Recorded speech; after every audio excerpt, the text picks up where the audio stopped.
Hi hello welcome back to our channel జనతో ముచ్చట్లు. ఈరోజు టాపిక్ వచ్చేసి చెస్ లెసన్ నెంబర్ 4కు స్వాగతం. ఈ చెస్ ఫస్ట్ మీకు క్యాస్లింగ్ కండిషన్స్ గురించి చెప్తాను. రాజు మరి ఏనుగు మధ్యలో క్యాస్లింగ్ అనేది జరుగుతుంది. రాజు మరి ఏనుగు ఒరిజినల్ పొజిషన్లోనే ఉండాలి. ఇలా మూవ్ అయిన తర్వాత మళ్ళీ ఇలా ఒరిజినల్ పొజిషన్లోకి వస్తే ఇలాగైతే క్యాస్లింగ్ అనేది జరగదు.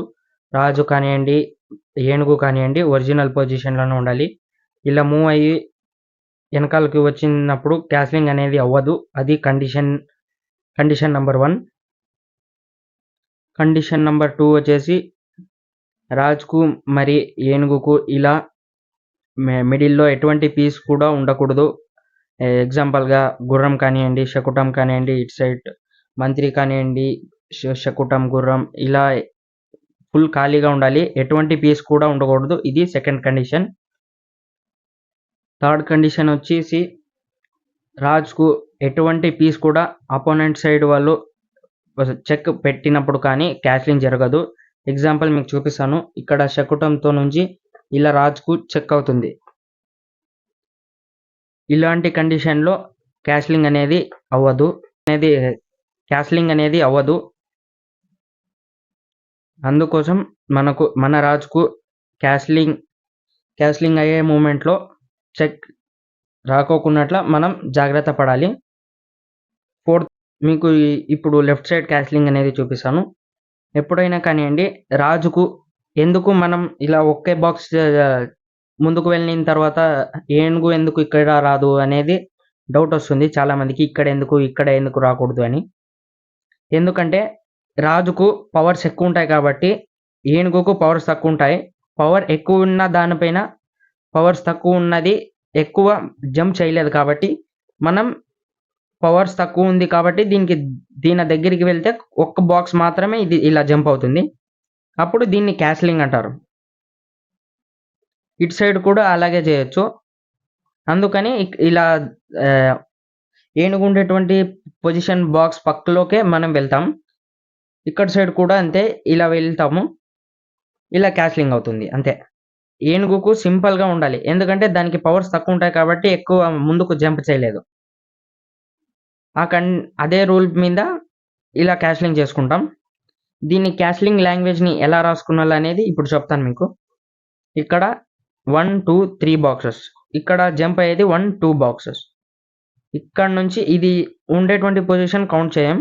Next box first box and second box 2 boxes వెళ్తుంది కాబట్టి మనం 1 2 3 అని రాసుకోము. అదేవిధంగా దానికి ఎటువంటి ఇండికేట్ చేయడానికి ఎటువంటి సింబల్ ఉండదు. అందుకోసం మనం 0 లాగా ఇండికేట్ చేస్తాం. ఒక బాక్స్కి ఒక 0. ఎన్ని బాక్సులు జంప్ అయితే అన్ని జీరోస్ రాసుకోవాలి. ఇక్కడ మీకు చూపిస్తున్నాను. ఇక్కడ 2 బాక్సెస్ జంప్ అవుతుంది కాబట్టి 2 జీరోస్.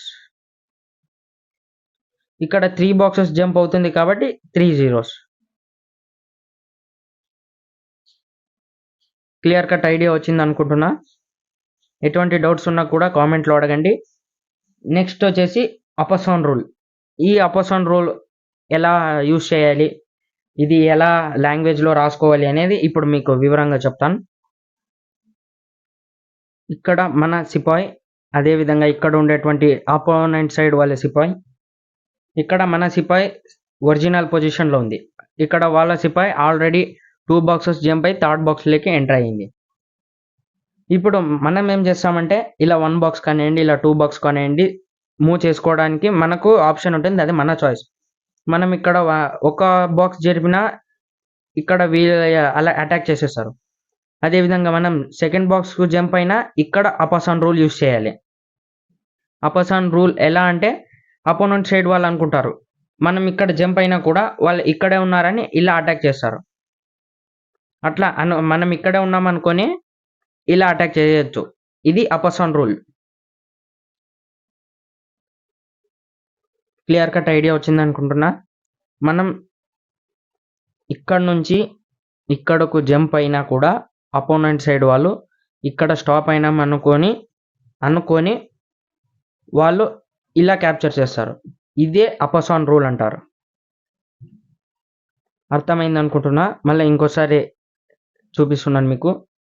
మనం ఇక్కడ నుంచి ఇక్కడకు జంప్ చేసినా కూడా ఆపోనెంట్ సైడ్ వాళ్ళు మనం ఇక్కడే ఉన్నాం అనుకొని ఇక్కడ నుంచి ఇలా క్యాప్చర్ చేస్తే ఇది అపసాన్ రూల్ కండిషన్స్ అనేవి ఏం లేవు, సారీ.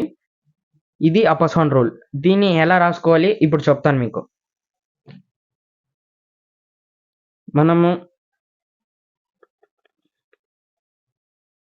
మనం ఉండేటువంటి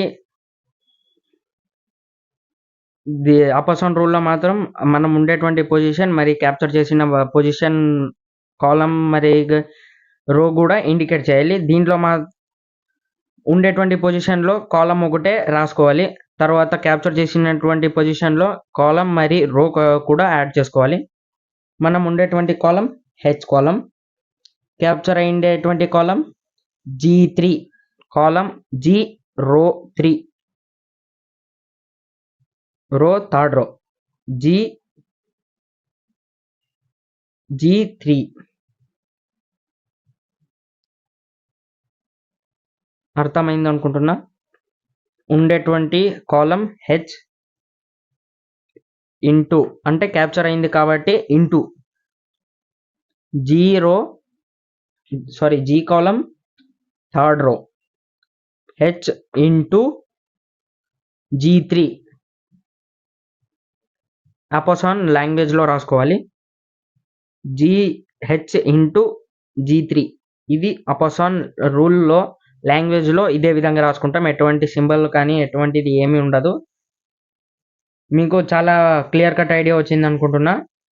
క్యాస్లింగ్ మీద, అపసాన్ రూల్ మీద, అలాగే అదేవిధంగా క్యాస్లింగ్ కండిషన్స్ కూడా క్లియర్గా అర్థమైంది అనుకుంటున్నా. ఎటువంటి డౌట్స్ ఉన్నా కూడా నన్ను కామెంట్లో అడగండి. అదేవిధంగా మన ఛానల్ని ఇంతవరకు సబ్స్క్రైబ్ చేసుకోకపోతే సబ్స్క్రైబ్ చేసుకోండి. అదేవిధంగా వీడియో నచ్చినట్లయితే లైక్ చేయండి, షేర్